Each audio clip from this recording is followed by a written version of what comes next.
Hmm. I am really not thinking too much today. Okay, let's see. Okay, I guess it's video. It's taping. Okay, I am going to read a little bit because one of my subscribers asked me to read a little bit from this book, Mary's Message to the World by Annie Kirkwood. And I don't know if you think I wrote this book. I didn't. This is just a book that came into my possession, and I asked the universe some questions, and lo and behold, the next day here comes this book. Total stranger giving me this book.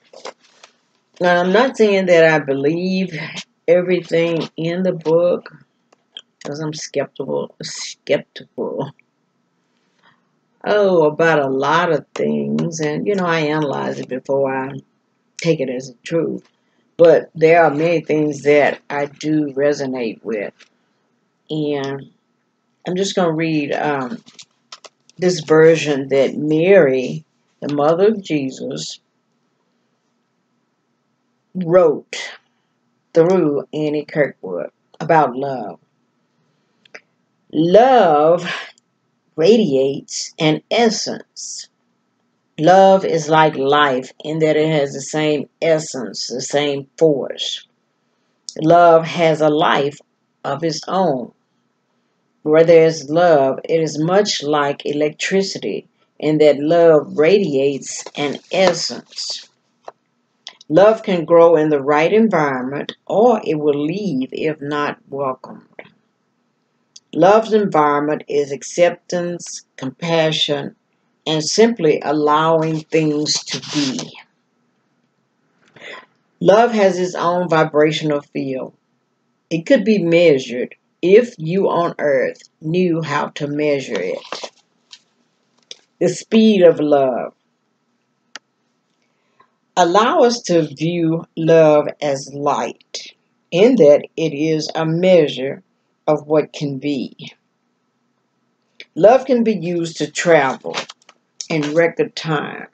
You on earth now have a concept of traveling the speed of light, but you have never considered you could travel the speed of love. The speed of love. It is much faster than the speed of light.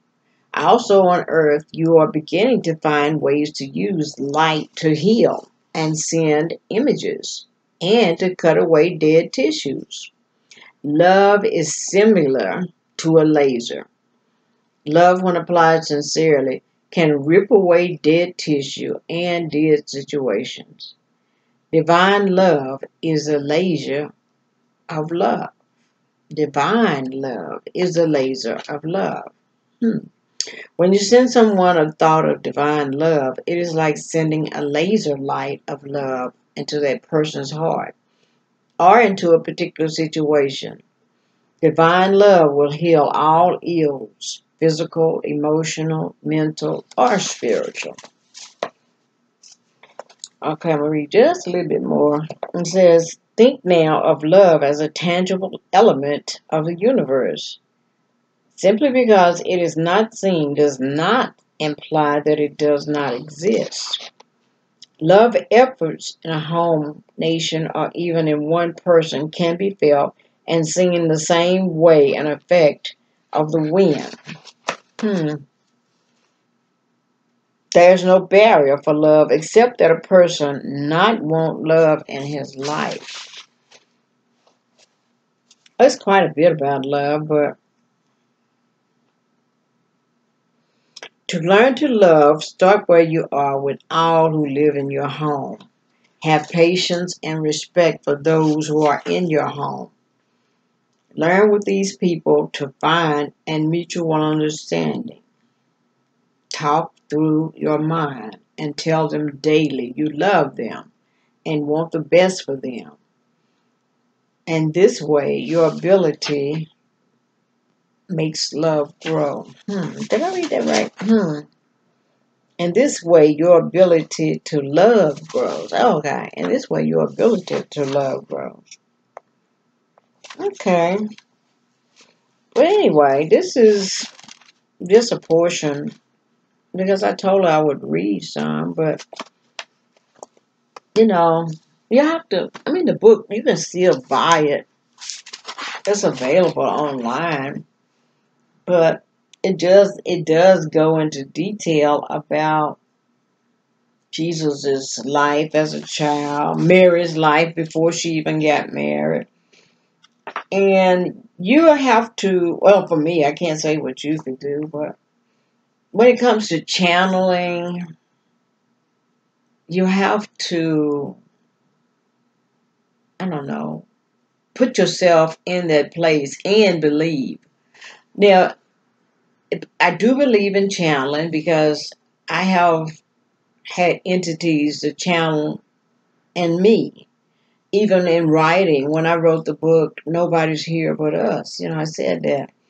That wasn't me writing that. So Annie Kirkwood was channeling Mary, the mother of Jesus. So yeah, that could be. But there's some parts in the book I find it hard to believe because Mary and Joseph, Annie Kirkwood uses the story, and she talks like Mary and Joseph travel alone, and Mary is 9 months pregnant, and she's traveling to Bethlehem, and this is her first child. So I know people in that day, they travel with clans or their relatives or whoever, and this being her first child, I know she didn't travel alone. She had to have a maid or her auntie or somebody to do this with her. But Annie Kirkwood goes on to say that Joseph cleaned her and the baby up after the birth. I don't know. I can't. I don't. I can say I can't. I don't buy into that. But it's some good messages in it, and there's some that are doubtful. So I guess you have to read it like it's a fiction. That's the key. Read it like a fiction, because that's the way I do the Bible. It's like a fiction book. So anywho, I got how many minutes left? Oh, a few. We're going to talk a little bit about this. Moving on with the hypnosis. I think we did 2 steps. And the third step, I can tell you how to do that. You just take a 3x5 card or a small business card. Something to write down what you want to manifest or how you want to be or what you're trying to put in your mind. Be like you're trying to give up a habit, smoking, or you're trying to lose weight. You're trying to improve yourself. Write it down. Write it down big, but not a whole lot of stuff. Write, 3 to 4 items that you're trying to manifest.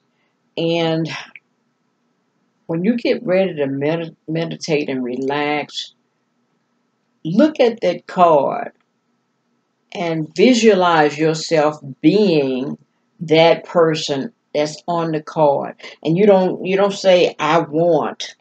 You say I am. I have. You project yourself right now. This thing exists, and you do that, and you meditate on that for 3 to 5 minutes. And I say meditate, but I mean daydream. You picture yourself being whatever this is you want. And then when you see yourself coming out of it and coming back to reality, you are becoming that person. And a lot of time when I was doing that, in fact, I've been doing it unconsciously, you are becoming this. And this is, I've been feeling a lot better and getting out more. And I hadn't seen my niece in a long time, my brother's daughter. And I went to see her Saturday, and she just could not get over. She said, Aunt Mary, what are you doing? You look so much better. And I received that, and I was glad. She said, I look so much better. Then, that little negative thought comes up, God, I mean, how bad was I looking, But, you have to, at least for me, I have to being reinforced by other people also. I mean, you can look at yourself in the mirror and say, ooh, I'm getting better. And like we did, every day in every way, I'm better and better. But when somebody else tells you that, that reinforces it just that much more. But that is the third step, writing this down on a 3x5 card and doing that, And once you do the card, after you do that, you can skip step 1 and 2. But now skip step 2 because you need to always say every day and every way, I'm getting better and better. Keep reinforcing that. But we'll talk some more about the next step, and it's about relaxation, progressive relaxation. And you might see a lot of videos, me sitting in the same chair and the same dress, because I'm trying to make these videos when my mind is on it and the daylight is adequate for me to make videos. So you'll see me in the next video, okay? I'll talk to you guys later. Bye.